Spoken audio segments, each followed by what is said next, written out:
Hi guys, it's Krista from Playing with a Purpose. Today I'm going to read you a story called A Day at the Sugar Bush.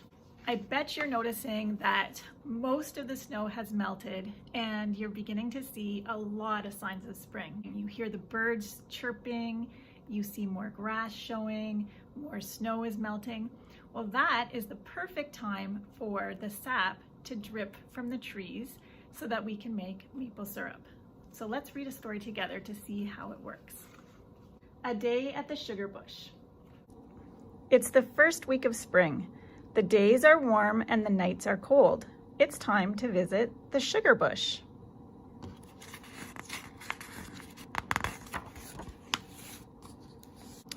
We'll find out how tree sap is made into maple syrup and maple sugar.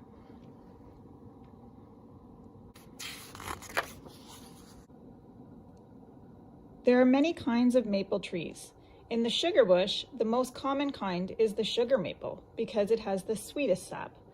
Sap is the liquid that flows inside the tree. It carries nutrients to the leaves, branches, trunk, and roots.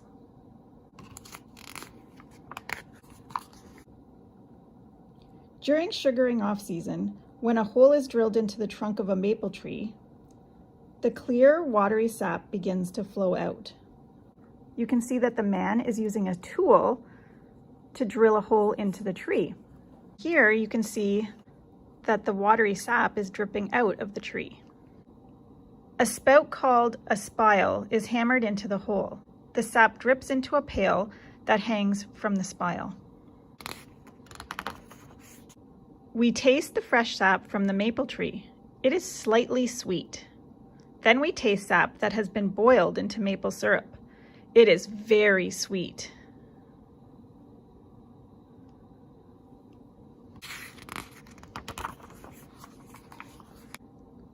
We see how pioneers emptied the sap buckets into bigger pails and carried them with a yoke to the sugar kettles. We try it too. An easier way to collect the sap was to pour it into a gathering tank that horses could pull. Horses are very strong. Once the sap is collected, it must be boiled for a long time. The water in the sap turns into steam. This is called evaporation.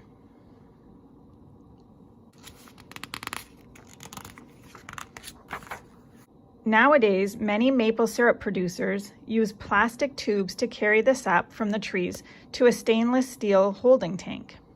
Sometimes a vacuum pump sucks the sap through the tubes. Do you see all the tubes running from tree to tree? So all the sap can run through the tubes and into one holding tank. We watch the sap boil in the compartments of a large flat-bottomed pan called an evaporator. We add more wood to the fire to keep the sap boiling. It gets thicker and thicker. Finally, the sap moves to the last compartment called the finishing pan. The last traces of excess water evaporate, leaving behind sweet golden brown maple syrup. A tap is opened to drain the finished syrup. So if you collect 40 pails of sap, it will turn into 1 pail of maple syrup when you're finished. It is filtered twice to remove any dirt. To do this, pioneers strained it through cheesecloth. The hot syrup is poured into bottles and sealed, and now it is ready to enjoy. To make maple candy, the syrup is boiled even longer. We watch it become very thick. Then it is poured into molds where it hardens. If the syrup is boiled until all the moisture is gone, it becomes maple sugar. Early Canadian cooks depend on maple sugar to add sweet flavor to their cooking and baking. Before we leave the sugar bush, there's a special treat for us: pancakes with maple syrup. Delicious. So today, Pete and I are going to work in the bush and make maple syrup, and I thought it would be fun to show you guys what we're up to.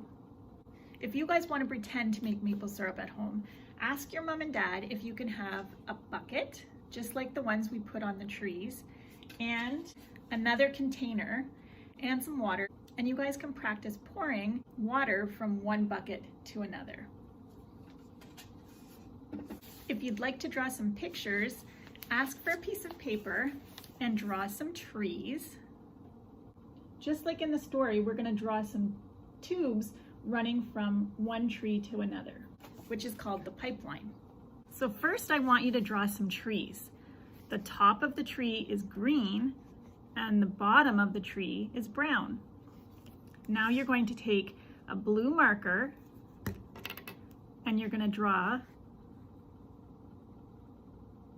a tube running from one tree to another tree to another tree, and we're going to connect all the trees together. All right, let's get started boiling some sap. Hi guys, I'm bringing the tractor back to the sugar shack and this helps me bring the sap in so we can boil some maple syrup.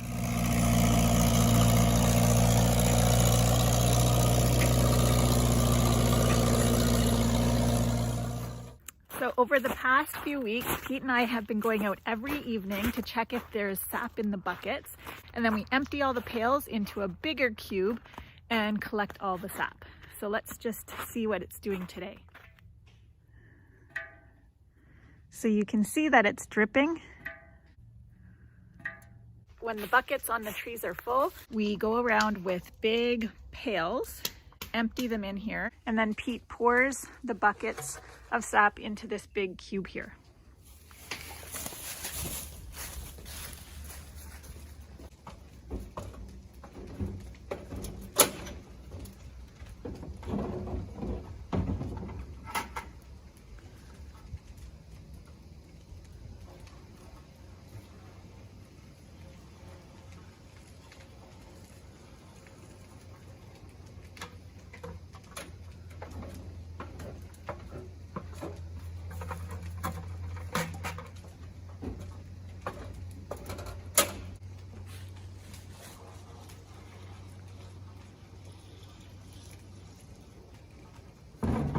I start the fire down there and then it heats the sap and until it boils, and you boil it for a long time and then it turns to maple syrup. I open this tap and the sap pours into the pan.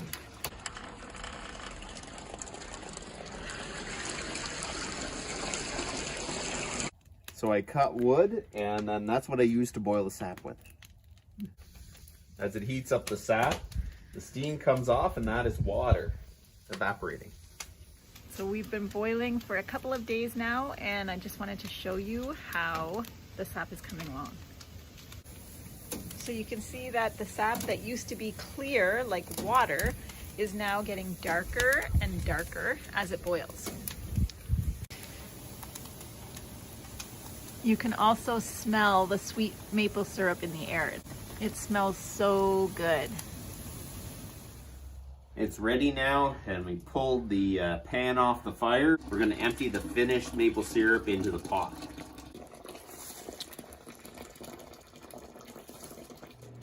Okay, so we brought the maple syrup in that we boiled yesterday, and we're going to put it through the filters. It'll take all the dirt out, and then we're going to put it in bottles. I get the finished maple syrup and I pour it in the filters. And then it runs out the bottom of the filter and it's all clean.